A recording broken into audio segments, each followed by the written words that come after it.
Cantik terlihat jelek, bab 142 tidak cocok untuk anak-anak. Makan sesuatu dulu untuk menambah stamina. Petik 2. Tifa baru saja meminum seteguk susu, mendengar kata-kata Devan, dia tersedak dan batuk mengeluarkan suara, uhuk, uhuk. Dia memutarkan kepala, mengerutkan alisnya, kakak, apakah kamu tidak tahu, ada beberapa hal yang tidak cocok untuk didengar anak-anak. Clover mengangkat tangannya, mencubit di bagian pinggang Devan, dan wajahnya menjadi lebih merah lagi. Devan mengangkat alisnya, di wajahnya tidak merasa ada yang salah, dan dia memelototi Tifa, kamu. Ketika kamu bersama Dylan, kenapa kamu tidak merasa malu? Satu kata membuat Tifa tiba-tiba tidak dapat berkata, menundukkan kepala dan makan. Suamiku, apakah kamu menemukan? Wajah putra kita penuh dengan kebahagiaan. Helena menggoyangkan lengan suaminya bertanya. Ayah Devan mengangguk, pandangan tidak melihat fokus ke depan, dan tidak menjawab Helena. Setelah terjadi banyak hal kemudian, Clover barulah menyadari, meskipun Devan tidak terlalu memberi wajah pada adik ini, tetapi dalam hatinya sangat memanjakannya, dan juga Tifa. Meskipun Devan selalu bersikap biasa padanya, tetapi tetap tidak mempengaruhi perasaannya terhadap Devan. Jika kepala tidak lurus, kaki akan ikut berjalan miring. Felis melihat keduanya, berkata dengan dingin, berdiri dan keluar. Adikku, Tuan Yu itu orangnya lumayan baik, kalau ada kesempatan kamu boleh mempertimbangkan. Langkah yang menuju keluar tiba-tiba berhenti, kemudian mempercepat menuju keluar rumah. Mama, ayo kita pulang ke rumah. Momo dengan marah berlari keluar dari kamar, tangannya membawa tas pink kecilnya. Clover tidak mengerti, berdiri lalu sepertinya terpikir sesuatu, wajahnya bingung, kenapa? Aku sudah melihatnya, kamu bahkan tidak dapat berjalan, kalau kita terus tinggal di sini, aku merasa kita akan kehilangan nyawa. Selesai berkata, maju berdiri di depan Clover, menatap fokus pada Devan. Clover merasa malu, tiba-tiba juga tidak tahu bagaimana menjelaskannya dengan Momo, wajahnya berubah menjadi udang rebus, mengangkat kepala melihat ke Devan dan memelototinya. Momo, kakak membawamu untuk bermain di luar, oke. Simon sudah agak besar, beberapa hal, sedikit atau banyak dia bisa mengerti. Dia meletakkan tablet di tangannya, maju berjongkok di depan Momo. Momo melihatnya, sedikit tersentuh, tetapi dia berpikir dan menggelengkan kepalanya. Dia tidak boleh pergi, bagaimana kalau ibu dibuli lagi pada saat dia pergi? Kita pergi bermain sebentar, setelah kembali kaki ibu akan pulih. Benarkah? Benar, Momo, kamu mendengarkan kata-kata kakakmu. Ibu sedang bermain permainan dengan ayah, jadi setelah kamu bermain beberapa saat dan kembali, permainan kami selesai, aku akan pulih. Clover segera menambahkan. Setelah Momo dibawa keluar oleh Simon, Tifa yang di sebelah memandang rendah pada Devan. Hei, kakak, kamu sudah haus selama berapa tahun, kamu setidaknya juga harus lebih sayangi kakak ipar, kamu lihat. Tifa, jangan salahkan kakakmu. Clover dengan malu menghentikan perkataan Tifa, mendengar panggilan kakak ipar darinya membuat wajahnya semakin memerah. Jangan salahkan kakakku. Jadi apakah karena kamu kehausan?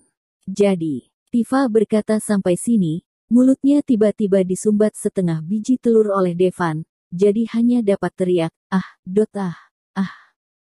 Helena duduk di sofa, menonton interaksi beberapa orang, tertawa dan mencondongkan tubuh ke depan. Ayah Devan sudah memasuki ruang belajar. Clover menikmati sarapan dan malu sampai kepalanya sudah hampir masuk ke dalam mangkuk. Namun, ada kehangatan dalam hatinya. Suasana hangat seperti ini bukannya yang selalu dia dambakan. Momo kembali 2 jam kemudian, ketika masuk rumah melihat Devan merangkul pinggang Clover duduk di sofa. Jarang-jarang dia tidak memberi respon, hanya memutarkan kepala melihat Simon dan tersenyum padanya, kemudian melihat Simon mengelus kepalanya. Kemudian dia baru tahu, ternyata Simon menggunakan sudut pandang anak-anak, memberitahu Momo bahwa hidup Devan tidak mudah beberapa tahun ini. Tetapi, dia masih juga belum mau memanggil Devan papa. Pada malam hari, kamu benar-benar tidak ingin kembali kota bersamaku. Devan berdiri bersandar di kusen pintu toilet dengan kedua lengan memeluk dadanya. Clover sedang mengoles produk perawatan dan mengangguk. Ya, tunggu lagi beberapa hari.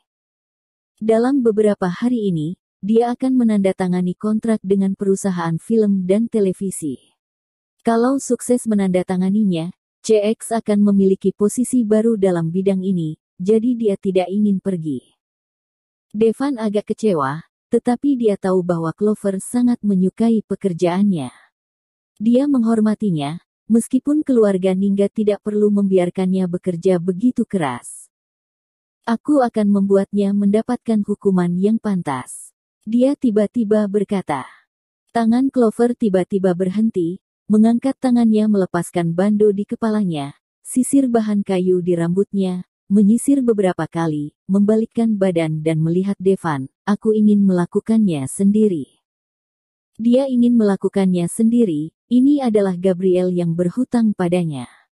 Kehidupan dia hampir saja hancur karena dia, kalau membalas dendam dengan menggunakan tangan orang lain, perasaan dendam yang terpendam di dalam hatinya tidak akan berkurang.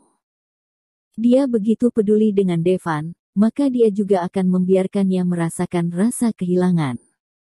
Devan menundukkan kepalanya dan menatap Clover. Dia terlalu licik, aku takut kamu akan dapat masalah, atau... Jari Clover menyentuh bibirnya yang tipis, menggelengkan kepalanya, tersenyum, dan ada nekat kuat di matanya. Tidak peduli seberapa licik, kamu tetap ada di belakangku, apa yang harus aku takutkan? Dia berpikir dan berhenti sejenak, kemudian berkata, setelah kamu kembali, kamu berpura-pura tidak terjadi apapun, oke. Sisanya, biarkan aku yang melakukannya. Luka yang dia berikan padanya, bukan hanya dengan membunuhnya bisa membuat dia terasa lega. Dalam 4 tahun ini, rasa sakit kehilangan orang yang dia cintai, bagaimanapun dia harus membiarkannya merasakan ini, dan dia harus mencari tahu tentang hubungan antara ayah Gabriel dan ibunya. Tetapi, Devan tetap khawatir, meskipun Clover mengetahui, dalam 2 tahun ini sangat jelas memiliki perubahan, tetapi orang kalau berbaik hati, akan menjadi kelemahan terbesar seseorang. Bagaimana? Dia menyebabkanku mendapat begitu banyak penderitaan, kamu seharusnya biarkan diriku yang balas dendam, agar aku dapat mengurangi kebencian dalam hatiku. Lagi pula, kamu harus menurut denganku, oke? Nada suaranya sedikit manja, membuat Devan sama sekali tidak dapat menolak. Dia berpikir lalu maju ke depan, memeluk pinggang Clover dari belakang. Boleh saja kalau kamu ingin aku menurut denganmu, apa ada imbalannya? Tubuh Clover menjadi tegang. Devan, apakah kamu sudah berusia 30 di tahun ini? Devan tidak mengerti maksud dari pertanyaannya ini. Dia menjawab dengan serius, 31. Oh, kalau begitu benar, apakah kamu pernah membaca buku? Seseorang mengatakan, biasanya pria setelah usia 30 tahun, harus lebih mengontrol dirinya di bidang tertentu.